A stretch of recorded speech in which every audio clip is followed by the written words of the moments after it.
With a quick 2-minute introduction. Again, I'll start to the man to my near left, Kip Judy's. Kip, go ahead. Well, thank you. Ian, I want to thank you and the Acadiana Press Club for hosting this today. I think it's extremely important that we educate the people of Lafayette between the two candidates that are running for office. A little bit about myself. I am a 29-year veteran of the Lafayette Parish Sheriff's Office. I've been married to my wife, Susan, for the last 23 years, and we have 2 children, Emily and Brandy. Both are unavailable here today, but my wife is here. In my law enforcement career, I started as a dispatcher, and I've worked through the entire agency from the enforcement side. I've handled many major investigations. I've supervised other major investigations, to include the Derek Todd Lee case, the Randy Como case, the South Side rapist case. So I have a vast experience in investigative experience. The last 7 years of my 7 years at the Sheriff's Office, I've been in the administration, and I've supervised the Uniform Patrol Department with 168 employees and an over $7 million budget. I kept a balanced budget each year. I've also served as the agency's public information officer. So out of 800 employees that Sheriff Newstrom could select from, I was the person he selected as his spokesperson. And we just continue to progress with that. The Acadiana Press Club knows my commitment to openness and my commitment to transparency. And I think that's one of the things that we're going to hear a little bit more about today, and I offer this with respect to transparency. There are 2 people sitting in front of you today. One of the candidates filed a campaign finance disclosure and has filed that within the 72-hour period of qualifying. The other one did not. And in fact, he was served with a subpoena last Wednesday by Louisiana State Police to produce the financial disclosure. And so I think that that's one thing right there that shows that there is a candidate sitting in front of you that's prepared to serve as a public servant, and one that's not quite as prepared. So I look forward to answering your questions today. Brian, go ahead. My name is Brian Pope, and I'm a candidate for City Marshal. Like Ian said earlier, I'm a 24-year law enforcement veteran. 22 of those last years were spent with the Lafayette City Marshal's office. The last 10 of those 22 was spent as the captain of that office, ran the day-to-day operations of that office. Before I continue, I do have my beautiful wife, Carrie, sitting with me today. She's been on my arm the whole campaign. But continuing on with the office, I was also the accreditation manager for the office. We were the first marshal's office in the nation to ever be accredited by CALEA. I'm also a graduate of USL. I'm the only college graduate in the race. I graduated from USL in Criminal Justice Administration and Political Science. And moving forward with the office, I'm ready to take the wheel.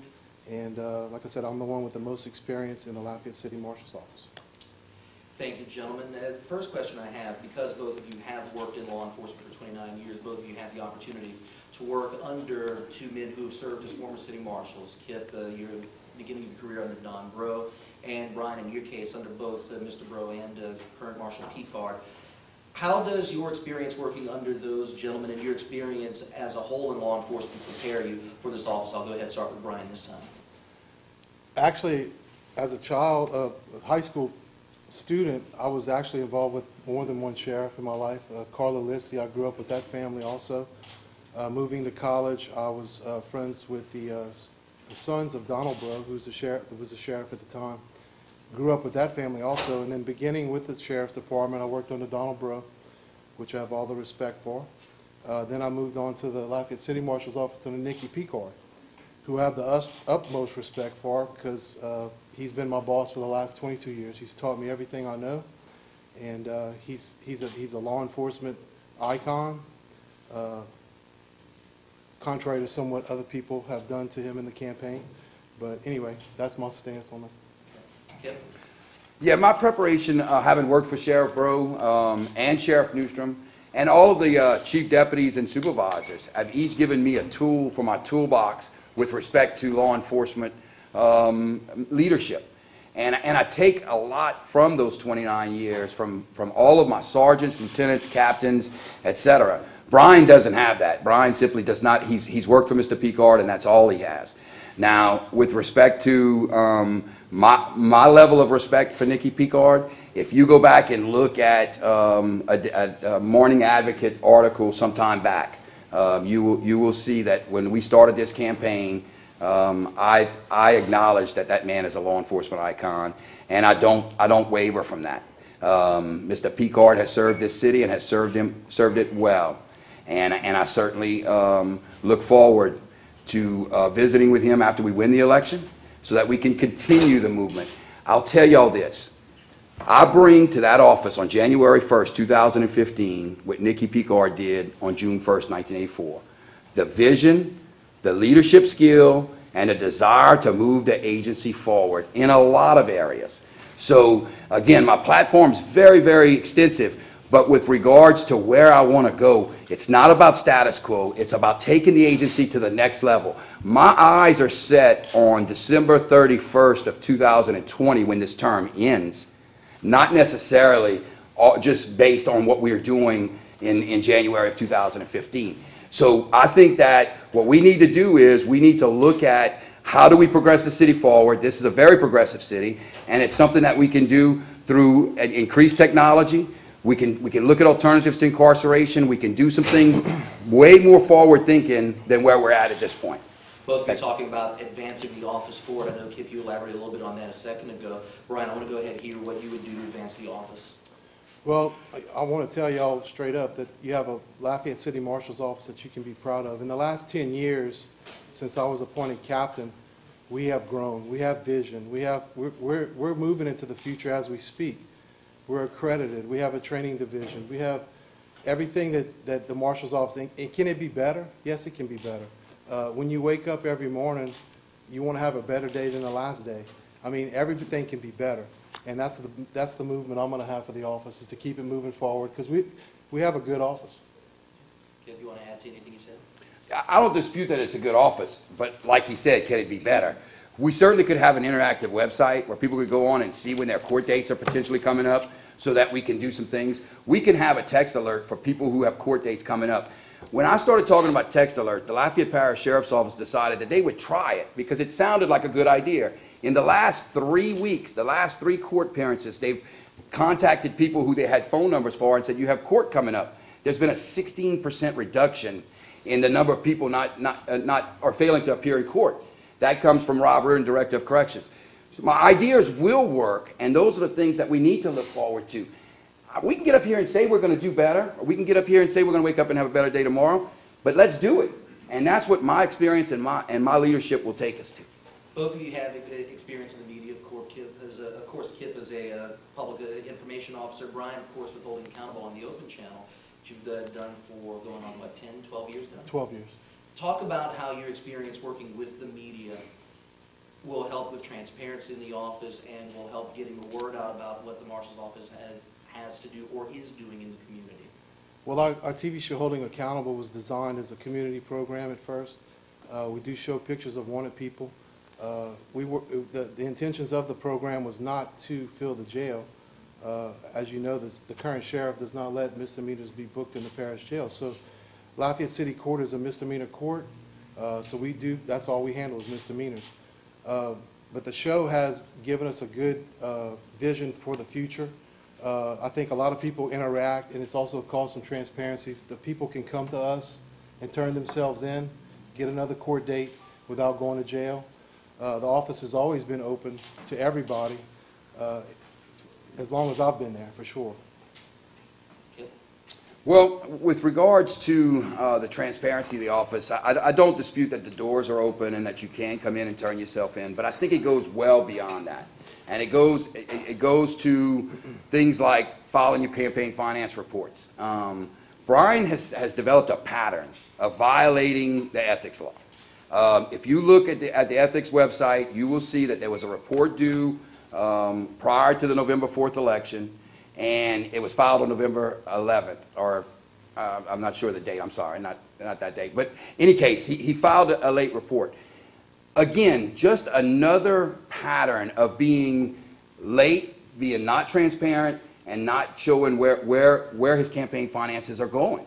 It's intended, that deadline was intended to be out in advance of the primary election date, but he waited until afterwards to file it. And again, still no campaign disclosure. So from a transparency standpoint, I think it speaks for itself with respect to Mr. Pope. With that said, Kip, I do have to ask, there was an issue that came up in the campaign. I think it was Mr. Picard who brought it up in some of his commercials with an incident that took place while you were still at the sheriff's office. If you can elaborate on that, what happened there? And Sure, absolutely. Well, first, let me say that at no time did I ever break a law. Anyone in this room can drink a beer and drive home. You're not going to be over 0.08 blood alcohol content.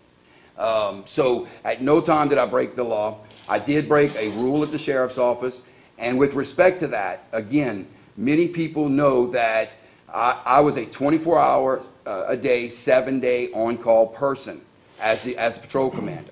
So I was given certain liberties or allowed certain things by the administration. And there was a misinterpretation. I violated the rule of the law, of the rule of the office, and I took my punishment for it.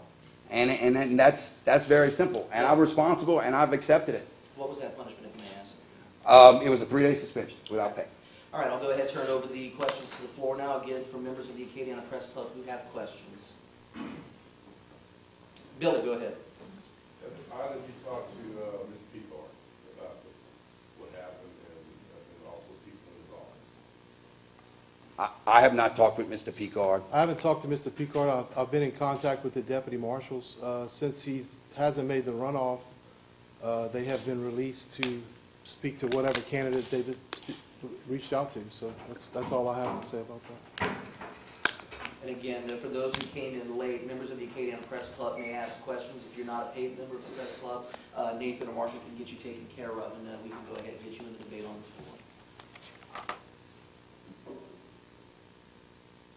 Go ahead, Marie. What do you think is the biggest crime problem in Lafayette Parish, and how would you address it as city marshal or city?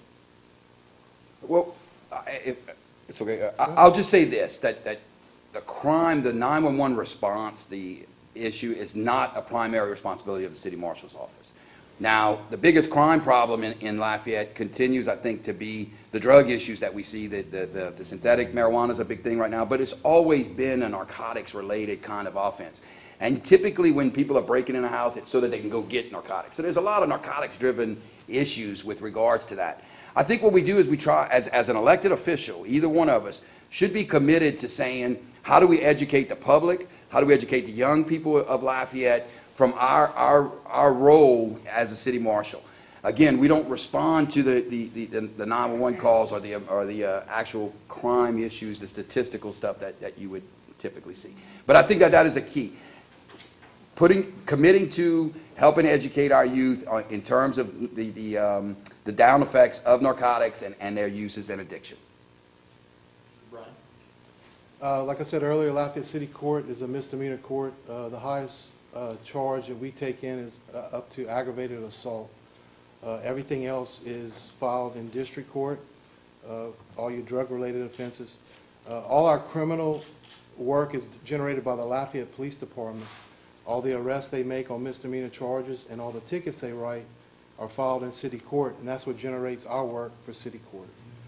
The biggest crime that we see as far as our job is domestic violence is a big issue, and OWIs also in the city court. With regards to the drugs, the OWIs, domestic violence cases that come through the city court, what can the city marshals do on the preventative side to make sure that those cases don't come in or that repeat offenders don't come in? Or do you have any ideas for programs in the community to reduce the numbers of these crimes? As far as domestic violence, I'm currently on the Domestic Violence Council as we speak. There are the programs there for them, the Faith House and all that stuff. Anything else that comes through, we do have court services already installed in the city court system. The judges are the ones that put those people into those programs for depending on what their charges are. So all those programs are in place to help them get through their charges. And again, this is where I think Brian and I differ with regards to being an effective leader in that office and identifying that we can play a role with recidivism.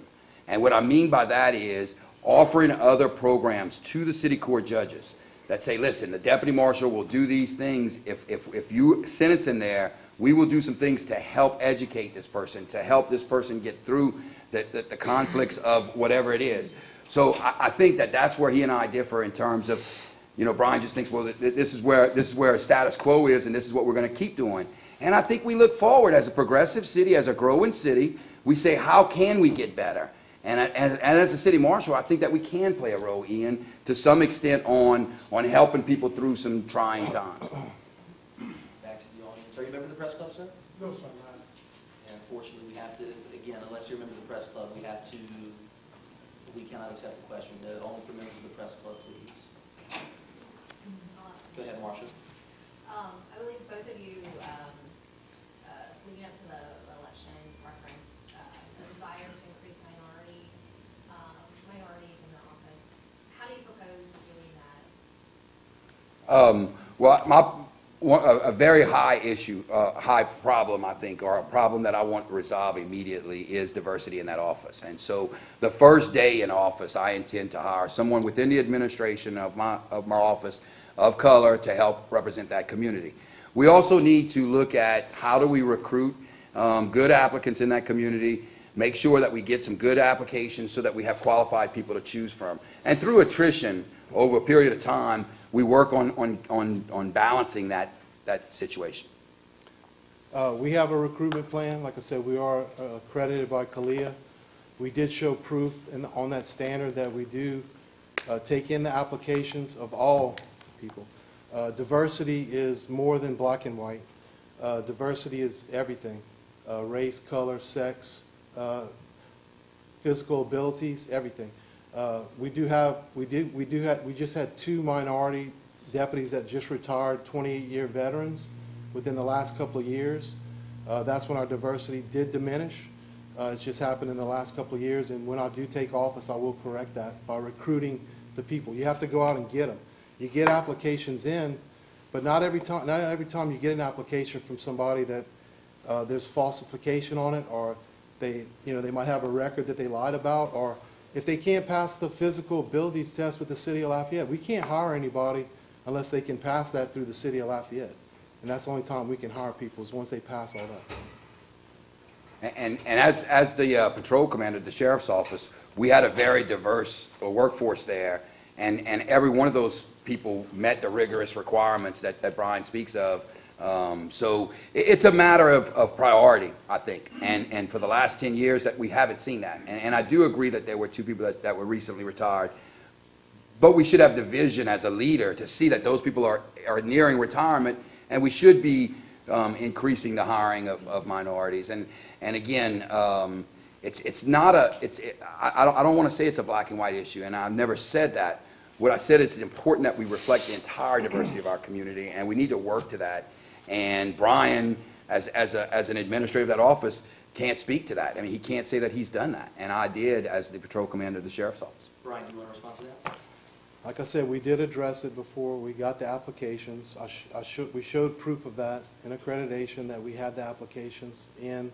If the person doesn't fit the application, or falsifies or lies, or whatever the case may be, when you can't hire, we have a staff of 21 people, okay? 3 civilian, 18 gun carrying, counting the marshal. If somebody retires, we don't have a lot of time to spend trying to hire people. We can't just wait and wait and wait for the right person. You have to hire the most qualified person that you get at the time, because when there's one person missing out of that staff on a day-to-day operations, we feel it, because that's a full staff. Thank you. Again, members of the press. Billy. Mr. Pope, Mr. Judy's twice is brought out your, that you have the file, you have any finance. What's the whole one? It's file. Yes, sir. Okay. Yeah. What was the whole one? It's under appeal. Both of you talk about your experience in law enforcement. Of course, you've had interactions not only with the sheriff's office, the marshal's office, but obviously with the Lafayette Police Department and other municipal police departments in the parish. As city marshal, what would you do to build relations with those departments and create possible inter-office agreements or programs with those other municipal police departments as well as the sheriff's office?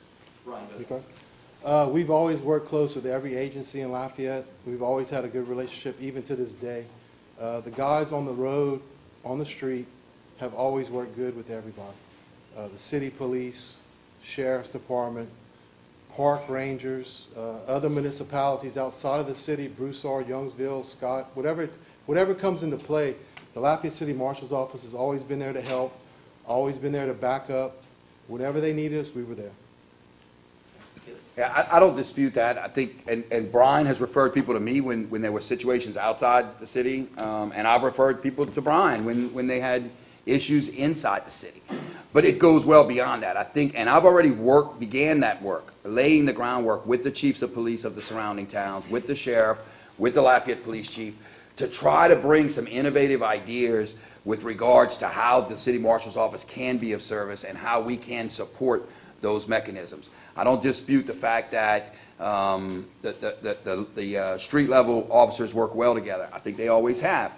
The question is, when the administrators work together, that we move the city way forward and we continue to do a better job as a city marshal and the sheriff and the chief of police, et cetera. So I think that we do have some room for improvement there. And I've laid that groundwork. I've already spoken with all of them and told them how committed I will be to being a partner with all of them. My other question, and this may be a little bit too far ahead, but with the marshal's office, you have to figure one elected position leads to leapfrogging to another one. If elected, will you consider running for another office before your 6-year term is up? Kip. I am absolutely committed to being your city marshal for the next 6 years.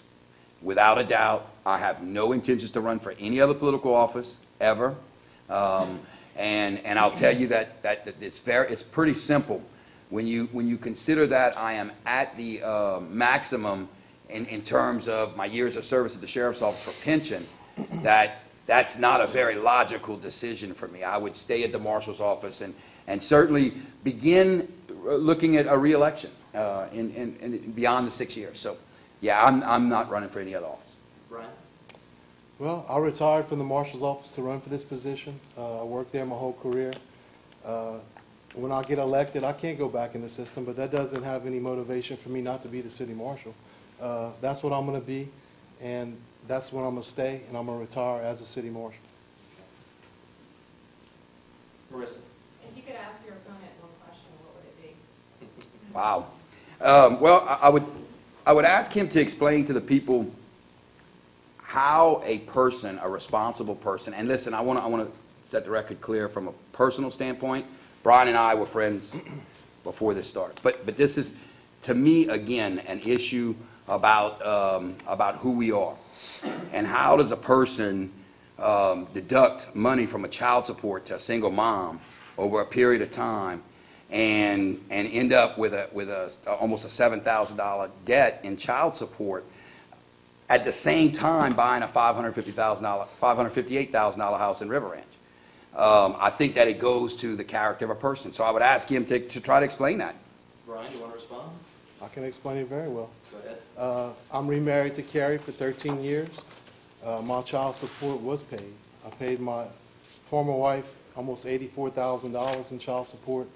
The discrepancy was a handshake agreement that we had about car insurance, and it was settled in court through Judge Blanchette. If you check the minutes, Judge Blanchette stated in the end that it was no doubt in his mind that I did my obligations, but it wasn't in writing. So whatever I deducted from her was paid back, and it's finished.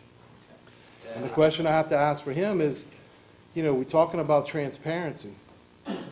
So I'm willing to produce my personnel file from the Lafayette City Marshal's office to the public as a record, and if you can do the same, let's get yours out there. Sure. Well, And your internal files fair.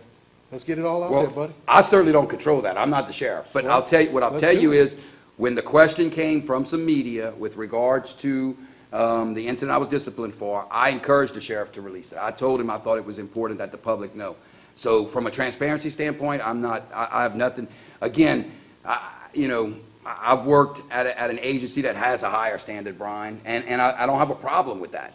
And I've continued.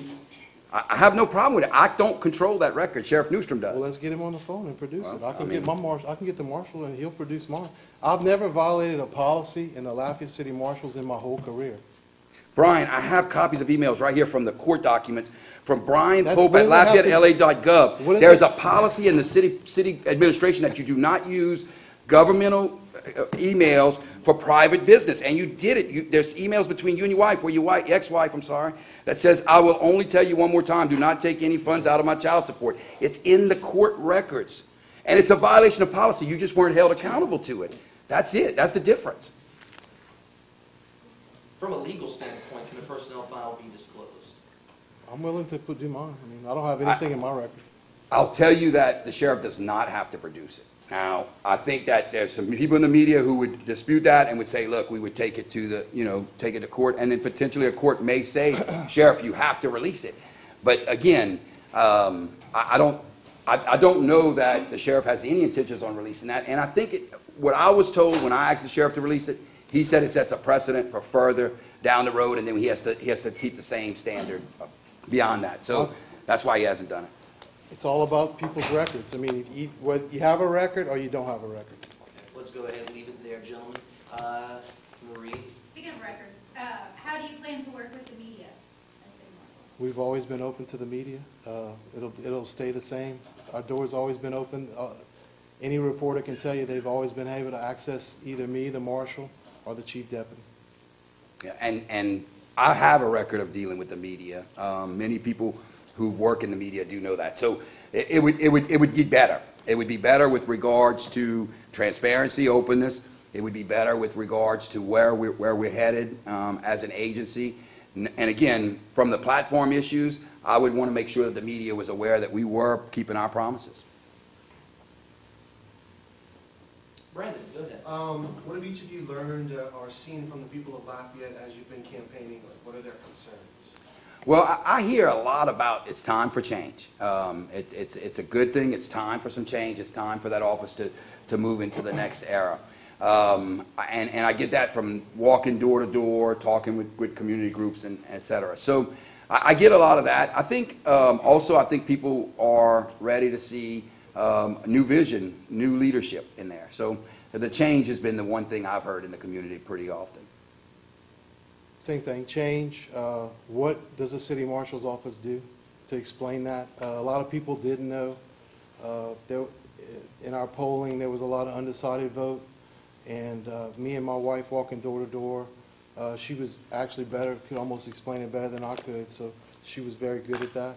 And it was nice to see that people were concerned and about wanting to know what the city marshal was, because this election for city marshal's never been this publicized and excitement about it, and a lot of people want to know what we do for a living. Leslie? No, Leslie's raising his camera. I thought he was raising his hand. Billy, go ahead. Any plans to consolidate city marshal with Lafayette Sheriff's Office? I have no plans to do that. Now, I would like to, Billy, I would like to consolidate some of the services. And what I mean by that is not merging them, but looking at where we are going. Many times the same people have subpoenas in district court that have in city court, especially attorneys. So where we're going out from downtown area out to some of these law offices off of College Saloon, off of Vera School Road, et cetera, potentially we could discuss and consolidate some computer programs there and say, look, one car goes out, not a sheriff's car and a deputy marshal's car, go out for the same attorneys to bring the subpoenas for the two groups. I also think that there's room for consolidation in terms of the warrants department, the warrants computer program. One warrant system housing all of the data so that we don't have to look into two programs to determine whether or not there's a warrant for a certain individual. So that, from that standpoint, but in terms of dismantling either one of those agencies, I don't think that's workable. Brian? The Lafayette City Marshal's Office is an unconsolidatable, unduplicatable service to the City Court of Lafayette. The only way they could be changed is if they abolish City Court. The office has been in existence since 1910. We're 104 years old. So there's no consolidation necessary. We do the service to City Court just like the Sheriff's Department serves the District Court and the Federal Marshals serve the Federal Court. Everybody has a job to do, and that's what we do. Ian, I would just ask him to, so you disagree with the fact that one car going out to College Saloon Road to deliver both sets of subpoenas would be a good idea, or I'm not getting it, Brian? That's your job. I mean, you have to serve District Court, we serve City Court. I understand. Y'all not serving our subpoenas. I understand that, but why not utilize the resource if a car is leaving the same spot, 2 blocks away from it? Why not utilize the fuel and the manpower as opposed to duplicating Why that? don't you tell them the truth and say you want to consolidate the 2 agencies? I do not want to consolidate. See, I did tell I mean, the you already truth. said it, dude. All right, You talking in circles, man. We'll go ahead, we'll leave that argument there. Before we Circle, man. close out, because we are running out of time, I do want to ask you too, if you Come can on, stick man. around after. We do have a good number of the folks from the general public who came. I do want to give them an opportunity, once this is all over, for them to ask questions. Sure. Because again, because of the way the format, the rules were written, it was open only press club members. And again, to all the members of the general public who came out today, thank you. Appreciate it. We appreciate you taking an interest in your community. We've got about 20 minutes left in the press club, so to give Dr. Cross some time, we'll go ahead and give each of you 2 minutes for closing statements. I started with Kip the last time, so I'll go ahead and start with Brian this time. I'd like to thank the press club again for having us today so that they could hear our views and our vision for the future, who would be the next city marshal. I'd like to thank God for giving me the ability to be here. I think I stand alone. Experience with the office, 22 years, accreditation manager, my educational experience with a degree from USL in Criminal Justice Administration. My leadership, my proven leadership with the office stands alone from him. He does not have the leadership with the marshal's office that I've had, and I want to be your next city marshal, so please vote for me, December 6th, Brian Pope, number 69. Kip?